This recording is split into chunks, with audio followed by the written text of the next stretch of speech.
ఎక్కడ పోటీ చేయాలనో కాదు, ఎట్లా గెలవాలనో తెలిసినోడే రాజకీయాలకు వనకొచ్చే లీడరు.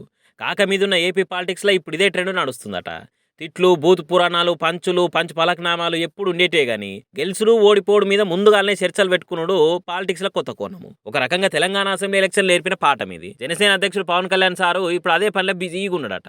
పవన్ సార్ ఏడికెళ్ళి పోటీ చేస్తారో ఇప్పటికి క్లారిటీ లేదని ప్రసారం జరిగింది కానీ నిన్న మొన్న. ఇక దాని మీద కొంచెం క్లారిటీ వచ్చేటట్టుందని అంటున్నారు జన సైనికులు. 2 జాగాలలో నిలబడతాడా, ఒక తానే నిలబడతాడా అనేది తెలియదు గానీ మొత్తానికి కాకినాడ సిటీకి వెళ్ళి నిలబడతాందుకు మొగ్గు చూపుతున్నట పవన్ సారు. అందుకే 2-3 రోజుల సంది కాకినాడ సిటీ సెగ్మెంట్ సమావేశాలు పెట్టి సమీక్షలు చేస్తున్నట.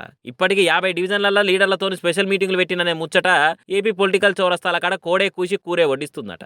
అంటే లోకల్ ఎమ్మెల్యే ద్వారంపూడి చంద్రశేఖర్ రెడ్డి ఈసారి ఎలక్షన్లు ఎట్లా గెలుస్తారో చూస్తా అని హెచ్చరిక చేసిండు. పవన్ సార్ ఇక్కడ పోటీ చేస్తారు కాబట్టి ఎమ్మెల్యేలకు ఎగ్దం హెచ్చరిక చేసిండని లోకల్ లీడర్లు మురిసిపోతున్నారట. నిన్న మొన్న సైలెంట్ గా ఉన్న కాకినాడ సిటీ సెగ్మెంట్ 2-3 రోజుల సంది కాకరేగి ఎలక్షన్ బాక ఊదేంత స్పీడ్ పెంచిందట. చూడాల మరి జగన్ సార్ ఏమో బాబు కండ్ల ఆనందం జూన్నీకే పవన్ కళ్యాణ్ తిప్పలు పడుతుండు అని హెచ్చరికం పెట్టినట్టు మాట్లాడుతున్నాడు. పవన్ సార్ ఏమో సీఎం క్యాండిడేట్ లెవెల్ మీటింగ్లు రివ్యూలు పెట్టి పార్టీని గట్టిగా చేస్తున్నాడు.